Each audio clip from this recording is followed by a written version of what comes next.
Welcome. I'm Sebastian Mahfood, and you're listening to WCAT Radio, the on-air wing of En Route Books and Media, bringing you the dulcet sounds of Catholic wisdom. Hello, everybody, and welcome back. I'm very excited to be talking to Dr. Michael Behe, who is actually not all that far from me, because Dr. Behe, you're right up in Lehigh, correct? That's right, Bethlehem, Pennsylvania, a little bit north of Philadelphia. Yeah, so I'm in Westchester, so we're probably only about an hour apart.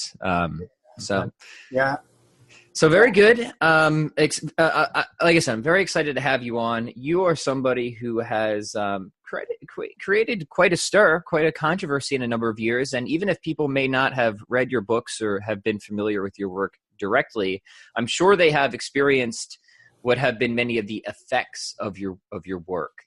Now, before we get into the specifics and talk about your newest book, Darwin Evolves, why don't you just take us back a little bit and give us a brief background on who you are, what you do, and how you got into this whole debate around evolution and intelligent design. Sure. My background is that I'm a biochemist. I got a degree, PhD in biochemistry from the University of Pennsylvania back in the day in 1978. And I wanted to know how the world worked. So I studied biochemistry because biochemistry is the foundation of life. I thought that would be cool. And I always believed in Darwin's theory of evolution because that's what I was taught in school, and I had no particular reason to doubt it. I am a Roman Catholic and may have read somewhere that Catholics never really had a whole lot of problems with evolution, unlike some other Christian denominations. So, I was happy to think that was correct. And I got a job at Lehigh University, where I'm now a professor. I was an associate professor in the mid-'80s, and I read a book called Evolution, A Theory in Crisis by a man named Michael Denton, who was a geneticist and physician. And he pointed out a lot of problems for Darwin's theory that I had never heard about. And I got mad because I had no answers for them, and I thought that I had been led to believe something that not so much because the evidence compelled it, but because that's the way we modern folks are supposed to believe these days. Mm-hmm. So a couple of interesting things there. You say you're a Roman Catholic. Well, I'm a Catholic convert, and I was a very skeptical. I was not a religious person at all for a long stretch of my life, as many of my listeners are familiar with.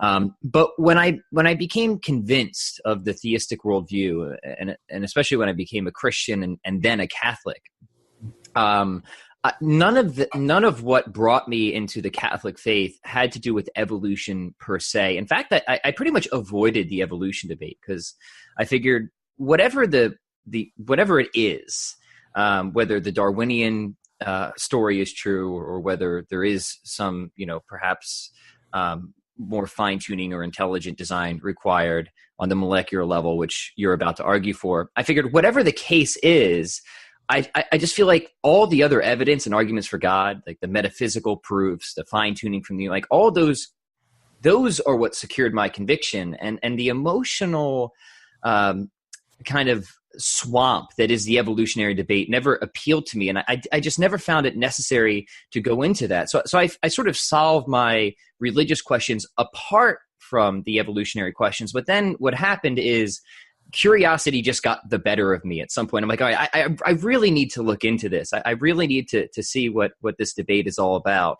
And I still figured, like you said, either way, no matter which way it goes, like it's not gonna change my beliefs one way or another. Even if it is the Darwin account can do what people promote that it can do or say that it can do, that like you would still have to add a metaphysical add-on to get from that to naturalism, which that jump never really appealed to me. So I'm just glad that you brought that point up from the beginning, saying as a Catholic, there was never any type of either intrinsic or extrinsic contradiction between your faith and evolution. Did you ever feel that there was a tension there, or did you just kind of dive into the sciences full hog? Oh, I never did.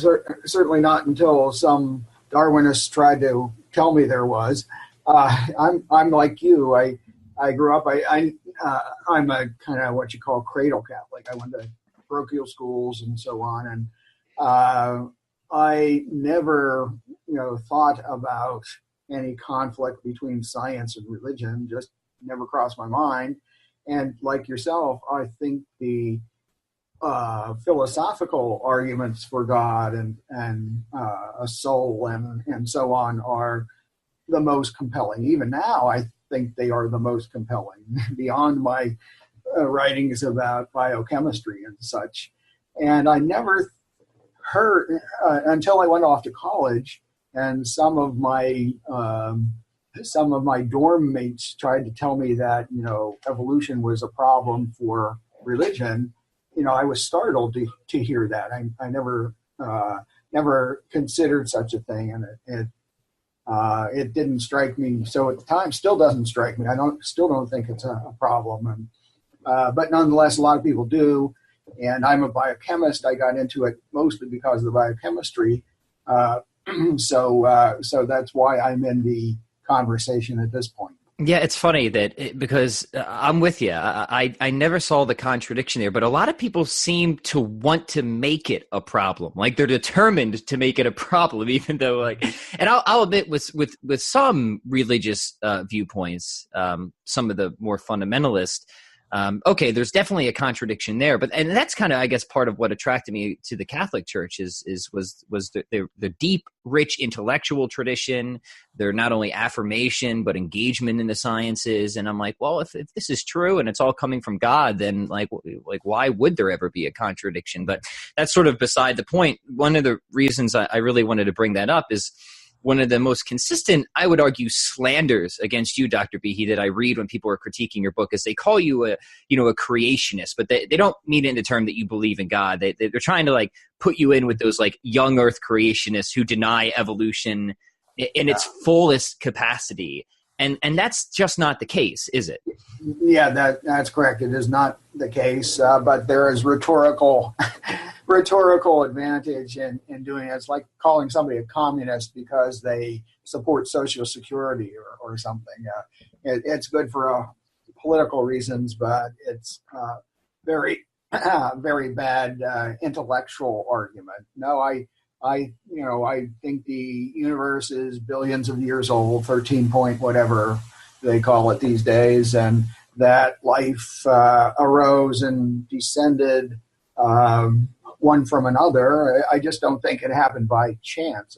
I think it was guided or programmed or some such thing, but there was intelligence involved in setting things up. And as you say, when somebody calls me a creationist, it's not that they mean to say that, well, I believe in God and think God's responsible for nature. They want to associate any opprobrium that they can from the young Earth position, the kind of stereotype of some Bible thumper in the South, and so that makes their rhetorical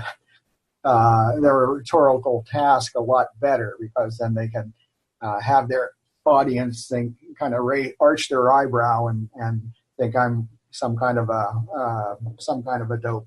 Yeah, and to my great shame, I have to say it was even somewhat effective on me, and I think that's part of the reason I stayed out of the debate and why I actually didn't read your work or the work of Stephen Meyer or other people for so long, because foolishly, at that point, I sort of bought into it.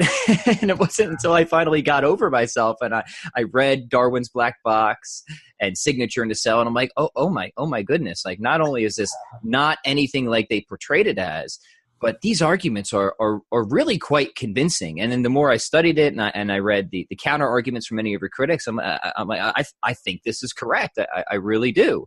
So that's the reason I bring this up, is I just want to hang a lantern on these things, because I know a lot of people who might be coming into this interview probably have heard a lot of the same lines or insults or things like that about either your work or other people in the intelligent design movement. And I just want to offer my testimony saying that I foolishly bought into that, and I wish that I hadn't. I wish that I would have approached this a lot sooner with a lot more open mind, because I found your work not only convincing but very enriching. I mean, it's just given me such a wonderful appreciation for the complexity of life on a level that I just was unaware of before. So fascinating in many levels. Yeah. Well, don't apologize too much, because I was the same way. Before I read that book that I spoke of by Michael Denton back in the 80s, and earlier, I used to tease some friends who were skeptical of evolution, make fun of them. And so, I was there's a lot of sociology involved in this. You want to be with a smart crowd, and by definition, if you don't think evolution is completely true, Darwinian evolution, then you're not part of the smart crowd. And so if a lot of social pressure involved. Yeah. Now, let's maybe start to dive into some of the specifics and the work you've done. And the one thing that I've certainly become aware of as I've studied this is evolution is sort of an accordion term, isn't it? Like you can expand it or contract it to mean many different things. Absolutely. That's one of the problems. and so perhaps you can start by getting us some clarity on what we mean by evolution in general, what parts of evolution that you accept, and what specific part of evolution that you eventually found to be that you became skeptical over, and why? Sure. Evolution, as you said, can be ambiguous, and people use it to mean different things. And the most basic, I think, definition of evolution is simply change over time. That is, the past was different than it is now, and now we have something different, and nobody at all disputes that. But nonetheless, some folks who want to pull you in start with that definition and then kind of tell you that you agree with more specific definitions. Mm-hmm. So that's one definition, change over time. The second definition is the idea of common descent, that the organisms that are alive today have descended from the organisms in the misty past, just by birth and death and so on. And well, that's interesting. That's an interesting idea about natural history, but common descent by itself doesn't tell us very much. It doesn't tell us how the organisms in the past got there in the first place. It doesn't tell us how such organisms could give rise to modern organisms. Mm-hmm. And so again, it's interesting. It's an interesting question about the history of life, but it doesn't really have any philosophical or even strong scientific overtones.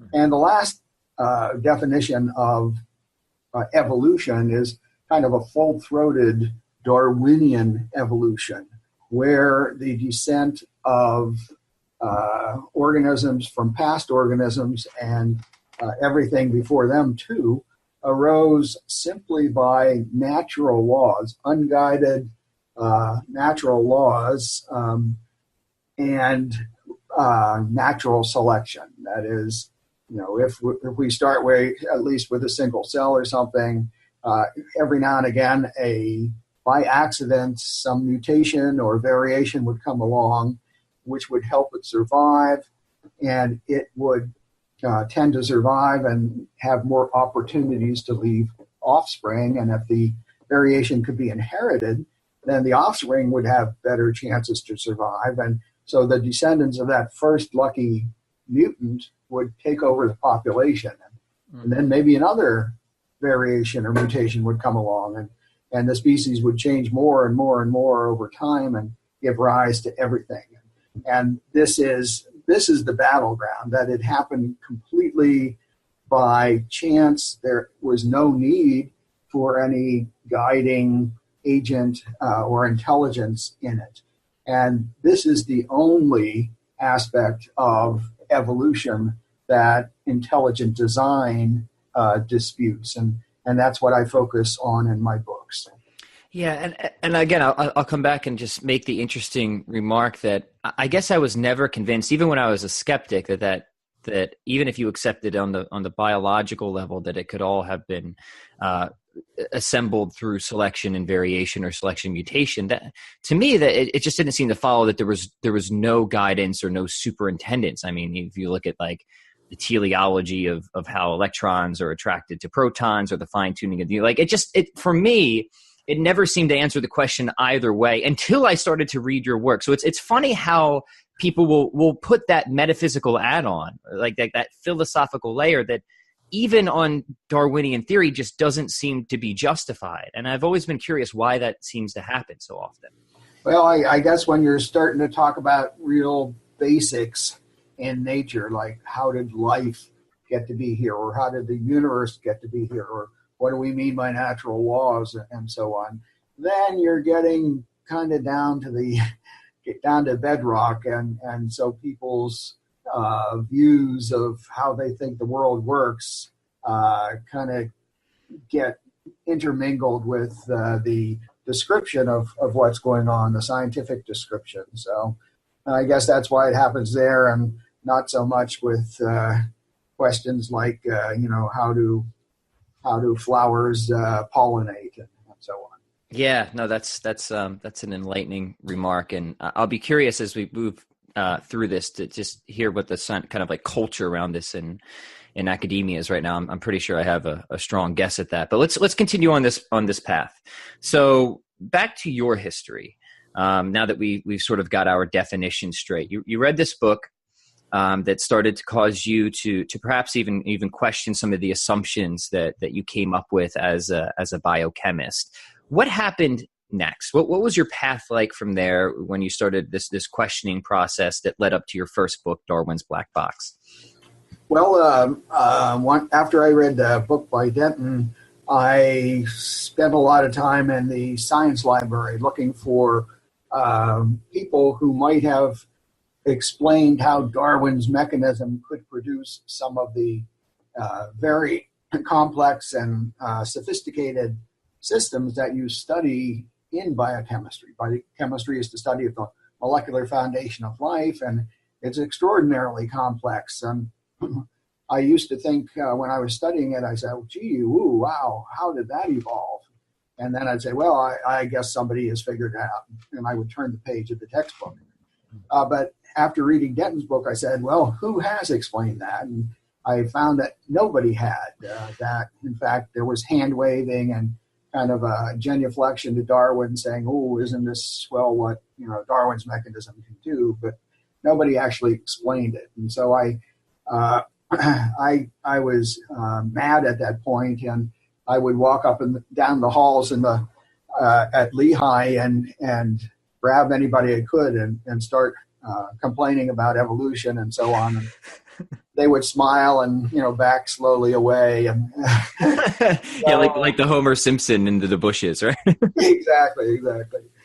And so things went on like that for a while. But the turning point where I got into this publicly was when I read a book by a man named Phil Johnson, and he was a lawyer, a professor of law at the University of California, Berkeley, and he got interested in the evolution debate and wrote a book called Darwin on Trial, which came out around 1990 or so. And I read it and liked it. And then one day I was walking in the department office, and I saw an issue of the journal Science, and was paging through it, and I saw they had a little article on Phil Johnson's book, which was essentially a warning to keep your students away from this, because this criticism of evolution came from an unusually credible source, and it might confuse them. And I got mad. I get mad a lot. You seem like such an even-tempered fellow. It's hard to imagine. Yeah. Well, I'm part Irish here. Yeah. And so I wrote a letter to the editor of Science saying that, this guy seems pretty smart. He has some good questions and would be better off just trying to address his questions than to warn people away from his writings. And they printed my letter. And Phil Johnson saw it, and I got a letter in the mail from him about 2 days later. And I didn't know at that time, but Phil Johnson is a schmoozer, and he had a big network. And so I got plugged into the network. And eventually, by meeting with other folks in his network who also had stories similar to mine, that is, they were perfectly willing to accept evolution, but found out at some point that it was like a Potemkin village, and were shocked by that. That I might be able to write a book. Some of these guys were historians and philosophers and so on, and they had read books and written books, and I thought, well, scientists don't do that. They read papers, journal papers, and write journal papers. I figured maybe I could do that too, and I decided I had something to say that they didn't, since my background as a biochemist let me understand things that most people don't get the chance to. And so after that, I wrote Darwin's Black Box, and that was then the circus started. Yeah, and a circus it really has been. So just to give everybody an idea, I am currently talking with the man who coined the term irreducible complexity. So I think that's really cool, because that has obviously created an enormous amount of controversy. But when I actually studied it for you, I'm like, oh wow, this is a really interesting and good argument. And that's sort of at the center of Darwin's Black Box. So if we could just kind of focus on that for a minute, could you help us take us through some of the details of your central argument, what it means, and how people should understand it? Okay, yeah, sure.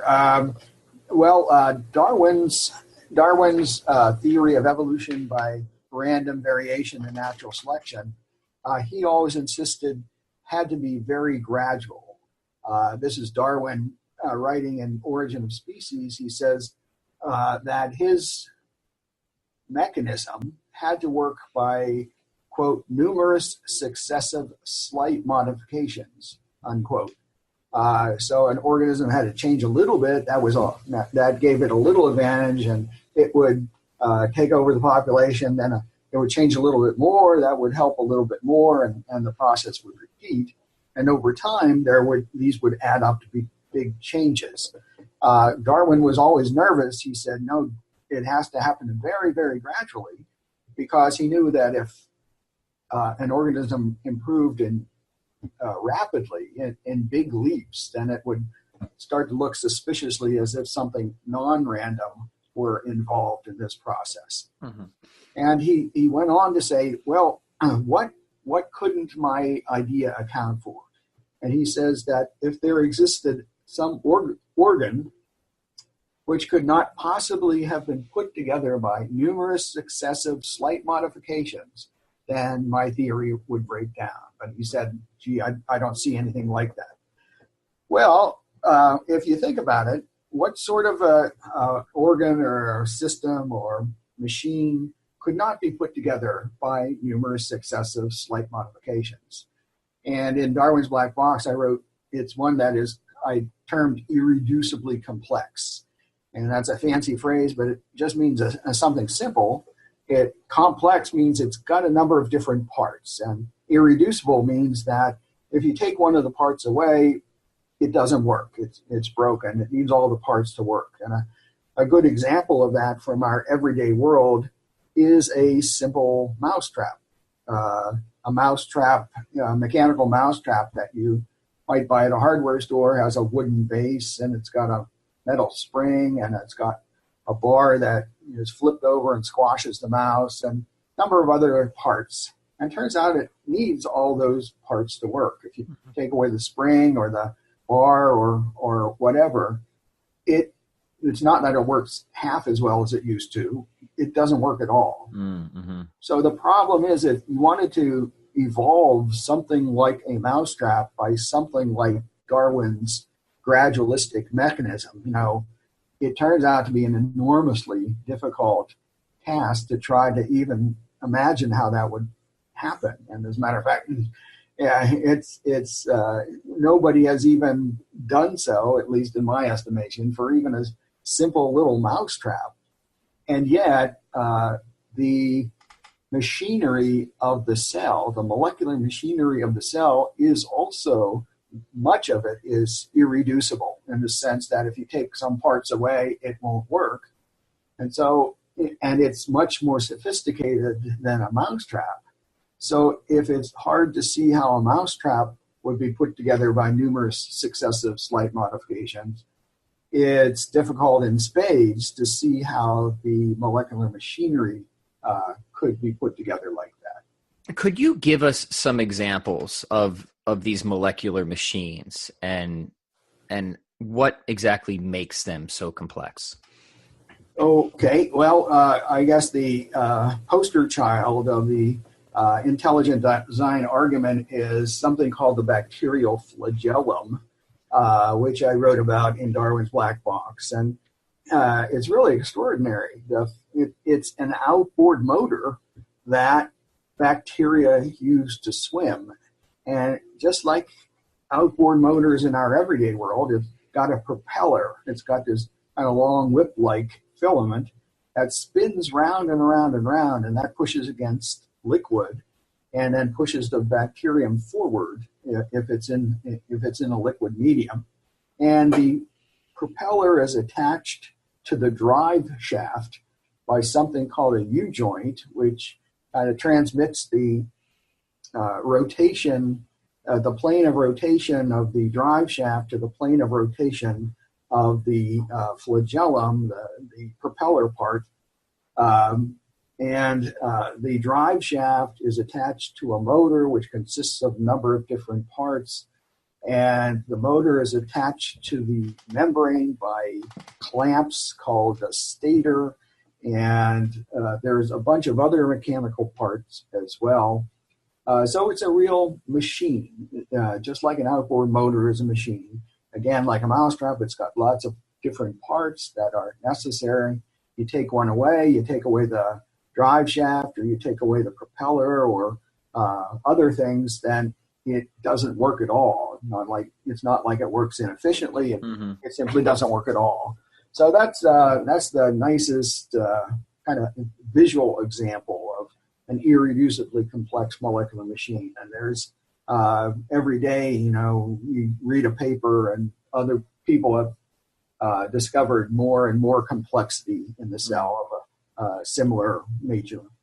So what you're saying is, and I don't use that phrase in the way that your critics typically do, and I'm going to throw a slander out. I mean, what you're actually saying is that this isn't just a matter of vast improbability. What we're facing here with this idea of irreducible complexity is an in principle logical obstacle, if not outright contradiction between what the mechanism of selection and mutation proposes it's able to do and the type of complexity we actually see on the most fundamental level of life. Is that correct? Yeah, that's pretty good. One thing though you can't say is you can't say it's really a logical argument because it's an empirical argument. It's based on the physical structure and so on. But it's a darn good empirical argument because somebody who wants to argue against this, and there are a couple of folks who do want to, will say, well, suppose that you just get a bunch of mutations all at once and it gives you all of these parts. Hey, it could arise. It might be improbable, but could arise like that. You kind of roll your eyes and say, well, if you want to play that game, okay, that's fine. But for all practical purposes, for scientific purposes, this is a really an insuperable barrier for Darwin's mechanism. Yeah, and it's not a gaps argument, which people typically say, right? This is a conceivability problem is the better term. I shouldn't have used logical problem, but a conceivability problem where we're saying there are these machines, these molecular machines that only work when there is this assembly of coordinated different parts all working together. Now, how evolution would have ever gotten to whatever step it is. Like say like this machine will only work at step 37, right? But it's completely useless until you get to that step, correct? Right, exactly. So you're stuck. What's natural selection has nothing to select until you get to step 37. Yeah. So it would have just been ignored, that these machines just would not have been built except for just out of sheer fantastic improbability, or somehow the coordinated sort of choreographed like multiple mutations going on at once, which is kind of not Darwin's theory, correct? Right, exactly. That's just essentially it's one big accident rather than Darwin's theory. Yeah, so that's what I was really trying to get at. In order to even like make this a conceivability, you really kind of have to abandon Darwin's theory, don't you? Yeah, that's right. Because these things don't have any selectable value in the middle, so you have to kind of sing and dance and say, well, maybe this came from over here and this dropped down from over here, and 3 mutations happened at once just by luck. And but that's not Darwin's theory.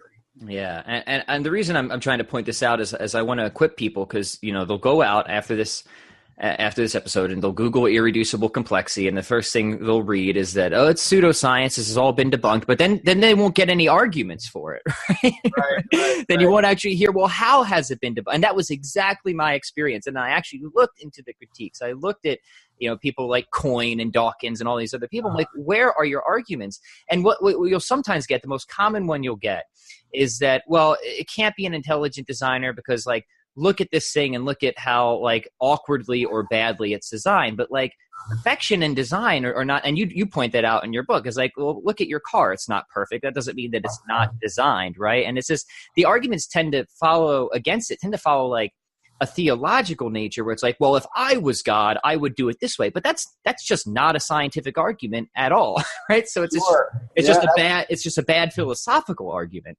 That's right. But it actually started back with Darwin. He made the same thing. He said, I can't believe that God would allow these larvae of these wasps to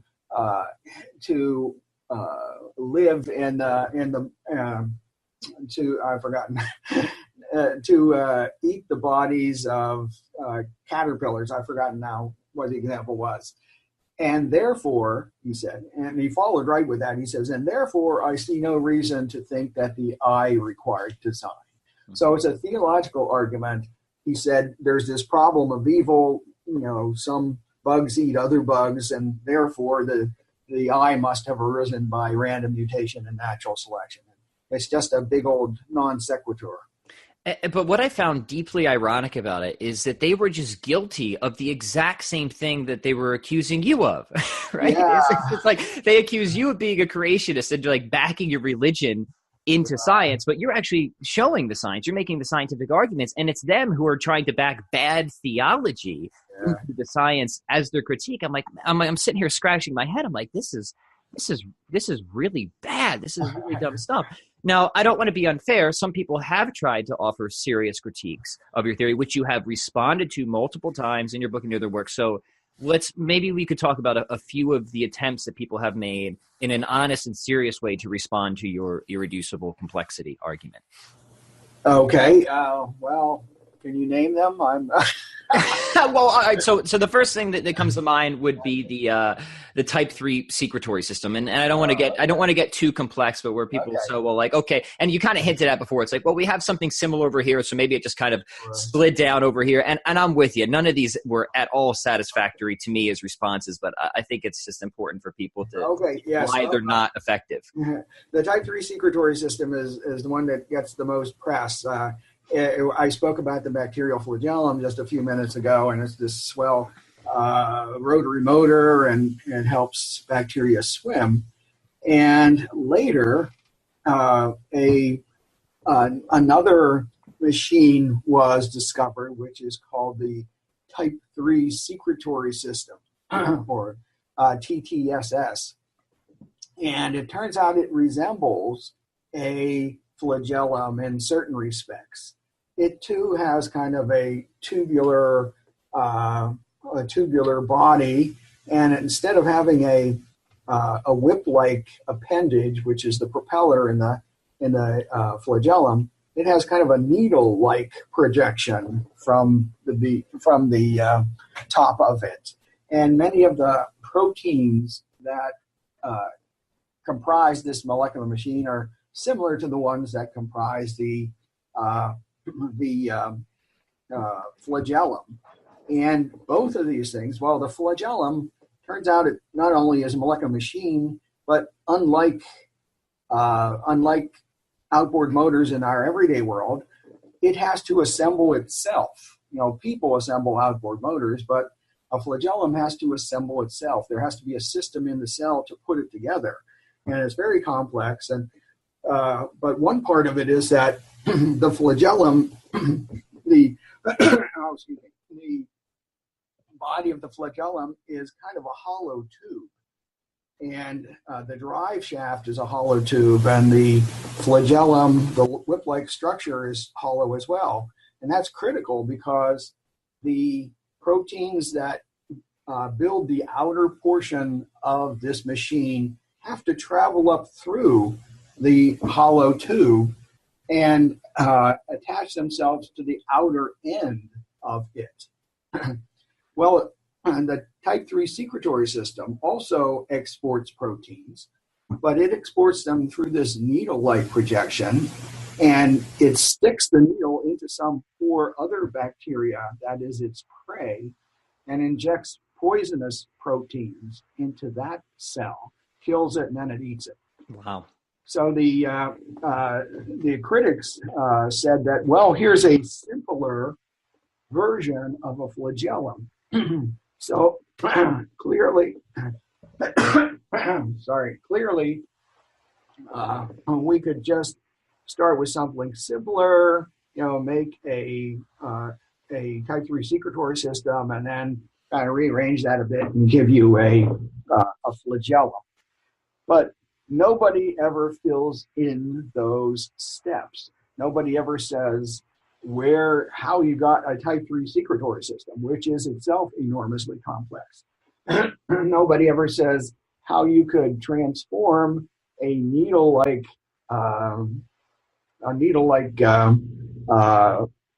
structure into an outboard motor. Essentially, all they've said is, look, we've got this, look, we've got that. It kind of sort of resembles it, sort of, kind of, and nothing else. They've essentially just taken the what biology has shown exists and tried to fit it into Darwin's theory. But nobody has succeeded in saying even how any of the steps could have arisen.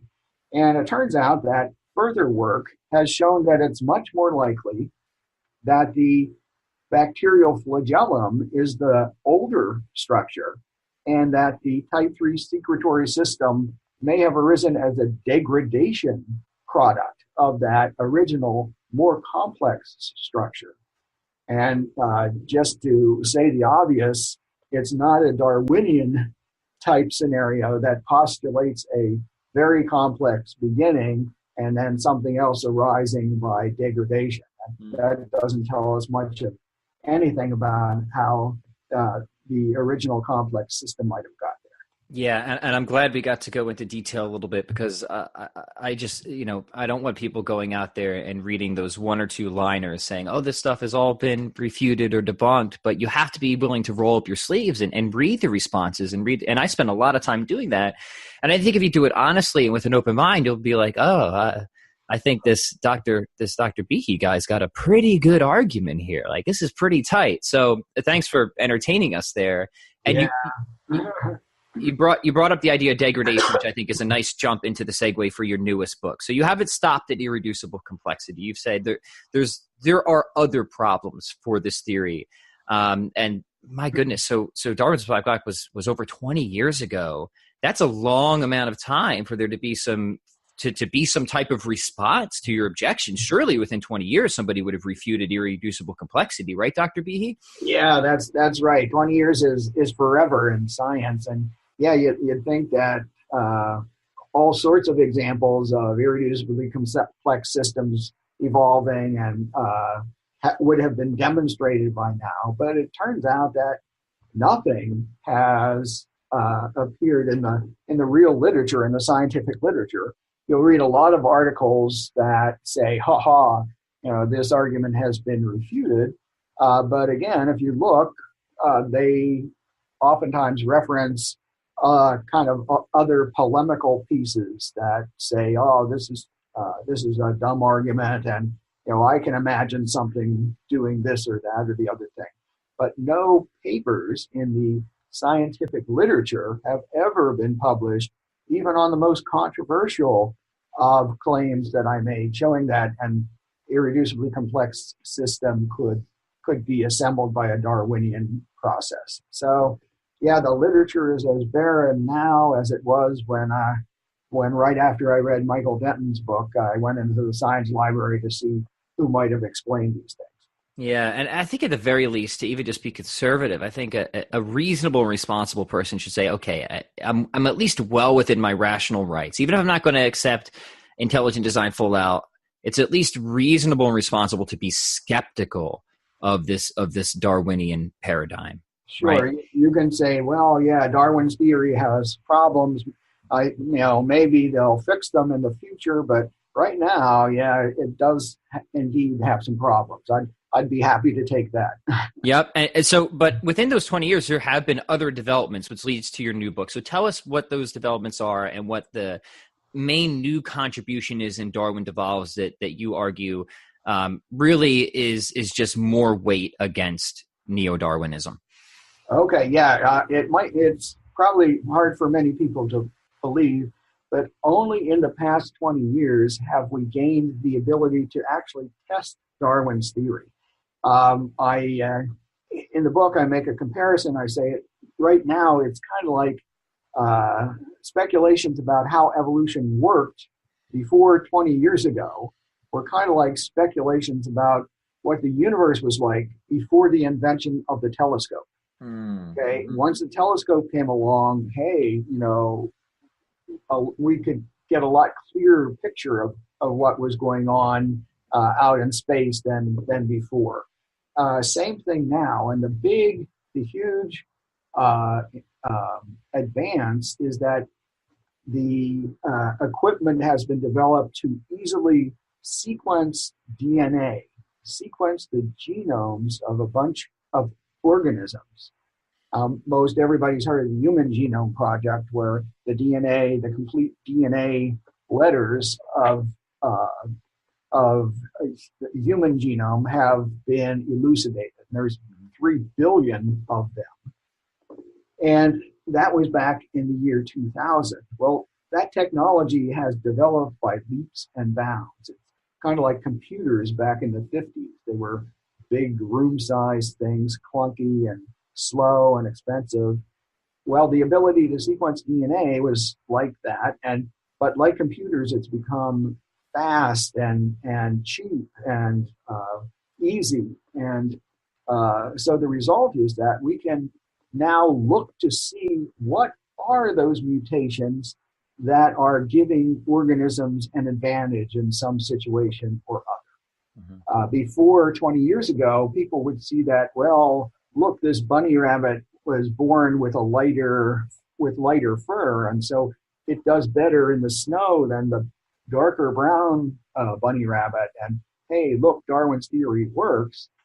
But they couldn't say, well, you ask the question, well, what was going on within the body of the rabbit to change its coat color? And nobody could tell you because we just didn't have the tools to look at the molecular level of life in sufficient detail to answer that question. But now we do.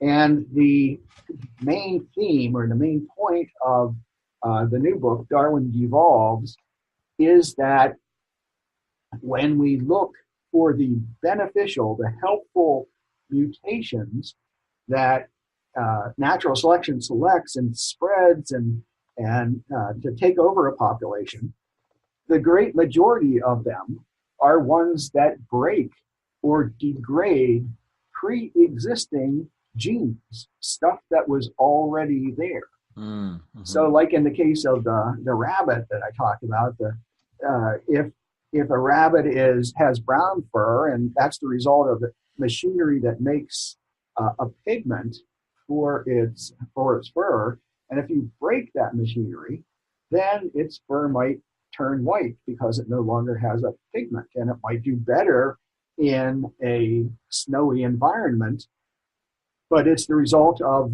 devolution or degradation, not evolution, not building something up. So, and that's obviously where the title comes from, is Darwin Evolves. And just to help, by the way, I have to give you a compliment, is for somebody who's spent their life in academia and publishing research, you're an incredible writer. Your book is really enjoyable and accessible to read. And part of that is your use of analogies. So one of the analogies that stuck out with me, I forget if this was in your book or an interview, it might have been both, is saying it's kind of like if you're driving and your life depended on at that moment, or at least in that environment, on getting better gas mileage. Well, you can actually get an adaptive benefit by degrading the car, say kicking the doors off or getting rid of the spare tire. And that's kind of like what you're saying selection mutation is really doing, now that we can look into it, correct? Yeah, that's exactly right. Yeah, and you're right. I used both in the book and in interviews. Yeah, your life depends on you getting better gas mileage. Well, take out the back seat and throw it away, and take off the hood of the car and throw it away, and anything to lighten the weight, and you'll get better gas mileage. You say to yourself, well, those would be helpful in other circumstances, the seat and the hood and so on. And that's true, but if your life depended right now on getting better gas mileage, throwing those things out is the way to go. And the thing about natural selection is that it always works in the short term. There is no long-term vision for natural selection. It's always what works best right now, the heck with the future. If you don't survive right now, you won't get to the future. So it can't plan, as many biologists seem to think. It can't proceed in some logical, coherent way because it's only doing what works in the short term. So we have this, on the one hand, we have your irreducible complexity argument, which shows that there seems to be a problem of conceivability between what Darwin proposed and the complexity of the things we actually built. But now that we can observe selection and mutation, which is a fairly recent thing in the past 20 years or so, not only do we not seeing it build anything of even very simple complexity, but we actually sort of seeing it going in the reverse, that it's breaking genes, that it's creating benefits by degrading systems. That's so it just compounds the problems, correct? Yeah, that's right. This is a completely separate problem from the problem of irreducible complexity. So it makes the problem for Darwin's theory just absolutely hopeless.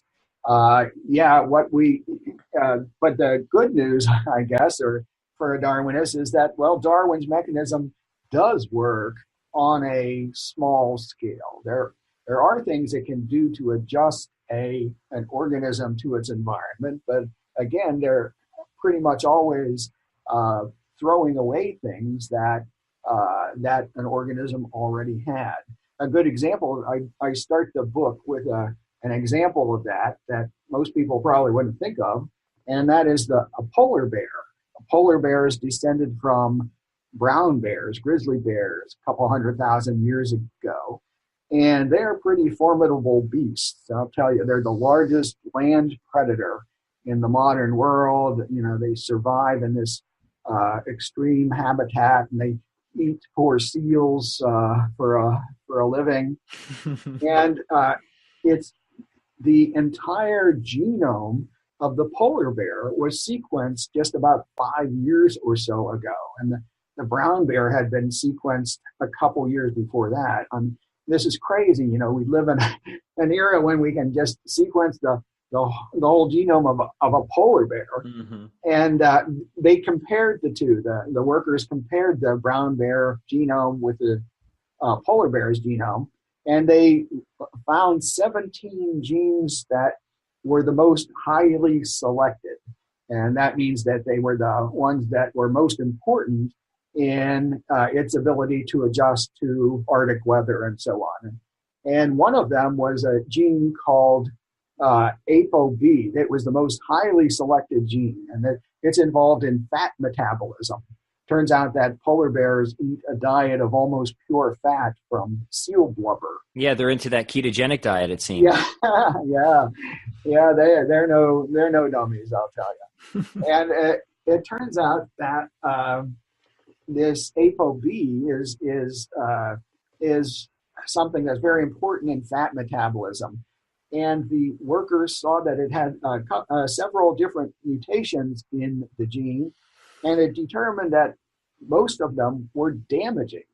That is likely to diminish or degrade the function of the protein that gene codes for. And it turns out, you ask it, well, how can that be? How can it diminish the activity of this protein and yet allow it to survive in a high-fat diet?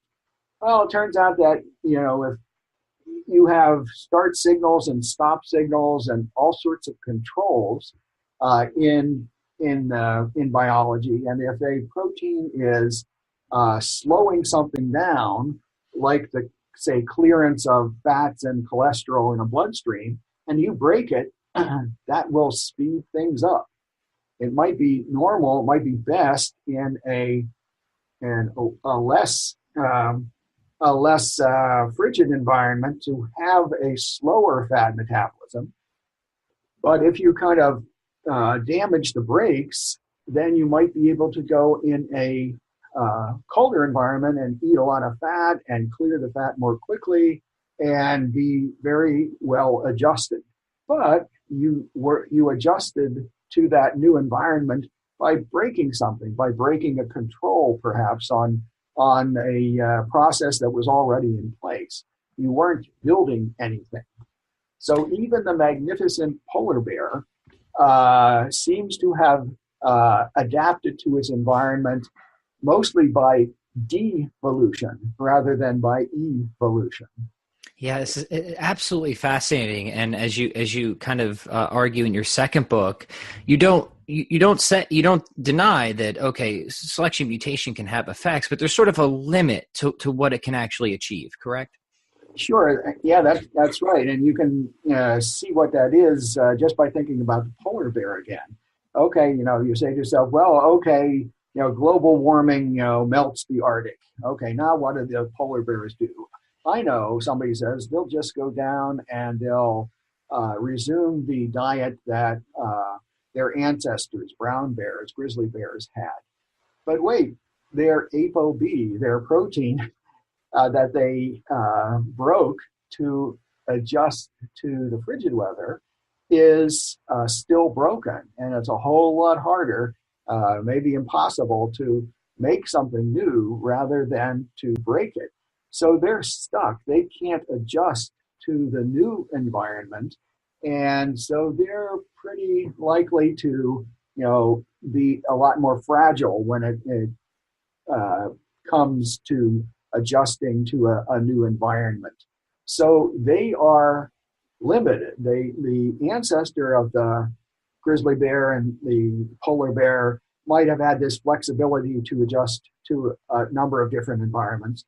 But once you spend your genetic heritage to adjust to one environment or another, you don't have that anymore to spend to adjust to another environment. And so you get to be limited. You get to be limited in the environments that you can adjust to. Yeah, again, really interesting stuff. And this just is the most contemporary research on the subject matter, isn't it? Yeah, absolutely. And like I said, the polar bear genome 5 years ago, and a couple papers came out just this past year showing that humans have evolved mostly by devolution of or breaking of genes that yeast, little yeast, which are single-celled organisms, that throughout their history, they've pretty much lost whole pathways, whole biochemical pathways to specialize in different areas.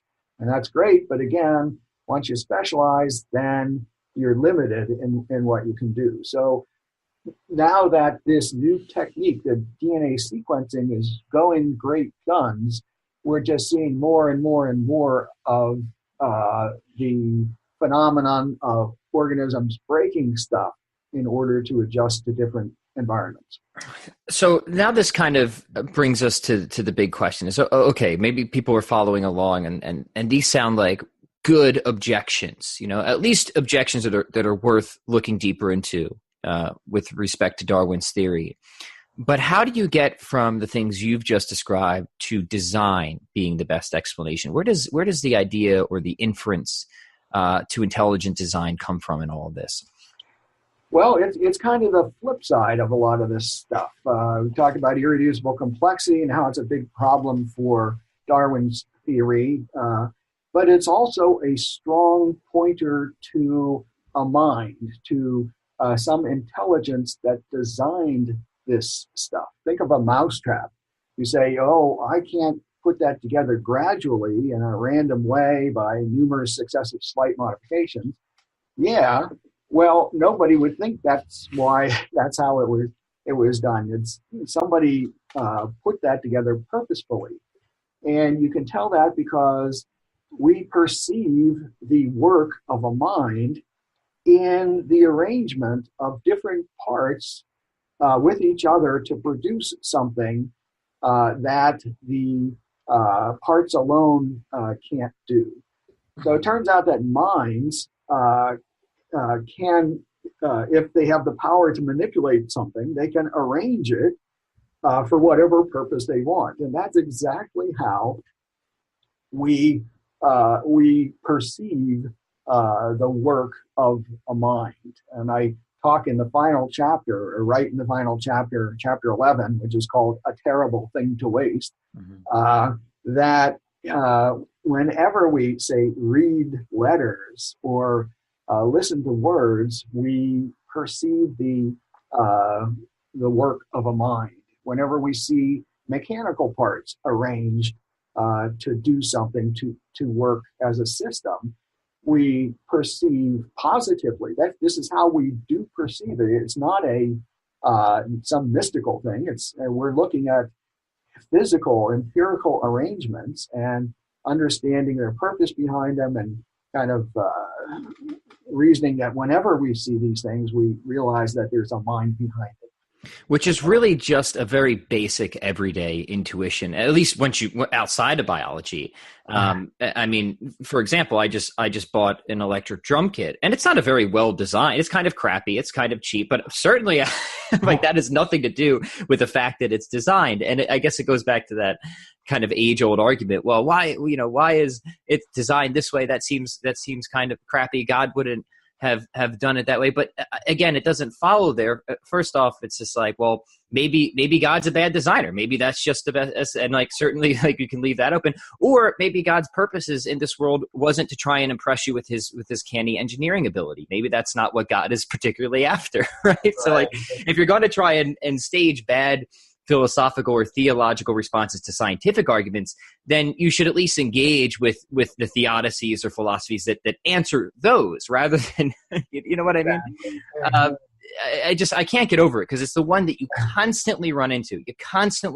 Well, why did he do it this way? Or I wouldn't have done it that way. So it frustrates me to no end. It has to frustrate you to no end. Yeah, that's well, it's part of the job, Yeah, you're right. And again, it started with Darwin. He said, well, God wouldn't have done it this way. He wouldn't have had this bug eat the other bug. And so therefore, random mutation and natural selection produced the eye. And again, this just doesn't follow from one from the other.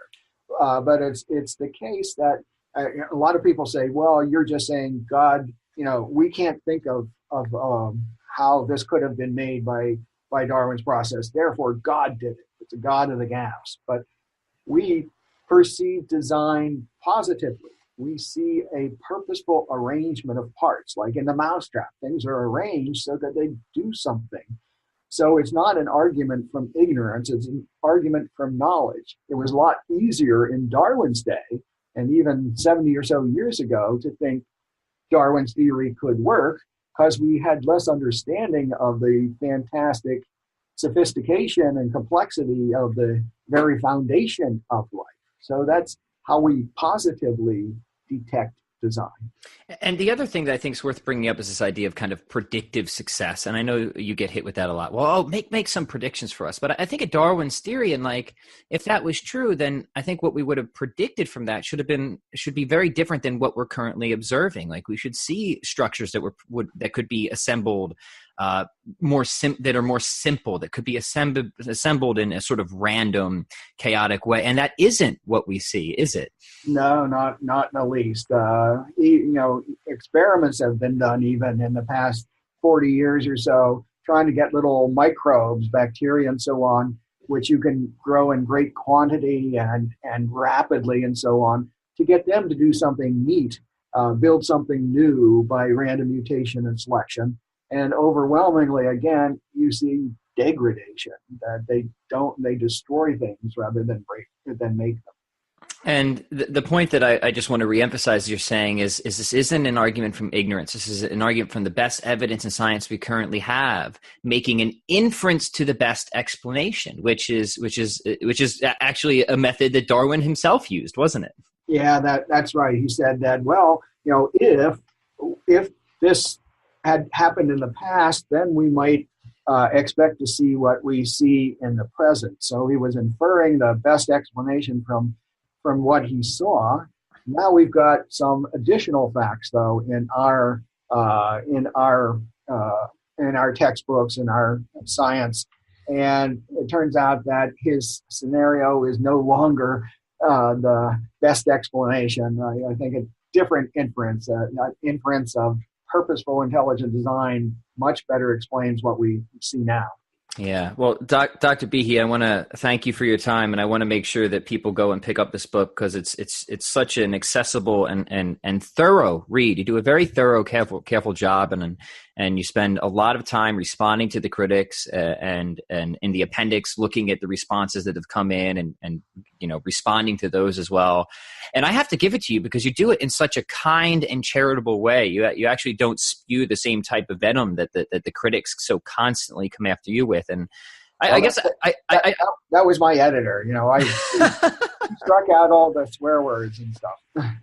But I mean, I have to give it to you. I have to thank you, because this, it cannot be an easy thing to do. I mean, your name is constantly, just dragged through the mud. And I remember, my background's in economics and philosophy, and I remember what Alex Rosenberg said about you, and I followed him for a long time, and that just I lost a lot of respect for him, and this kind of ad hominem attacks that people deploy against you. So I would just encourage anybody, go read the arguments, pick up Darwin Evolves, and just make up your mind who's making the better arguments, who's actually even just making arguments, period, and who isn't. So where is the best place for people to get a copy of this book, and also preferably all your other books as well?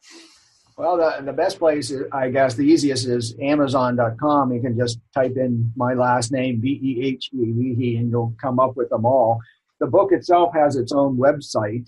It's Darwins Evolves, one squished together word, darwinevolves.com. And on that website are linked the reviews and criticisms of the book that have come in already, plus my responses and the responses of other ID proponents to those objections. So it has and you can order the book too there, but that website has all the details for folks who like to follow the conversation. Wonderful. And I'll be sure to link that into the show notes so there's easy access there as well. Dr. Behe, thank you so much. Yeah, it was a pleasure. Thanks for having me. We hope you enjoyed the program and will join us back for another show on WCAT Radio. This is Sebastian Mahfood. Good day.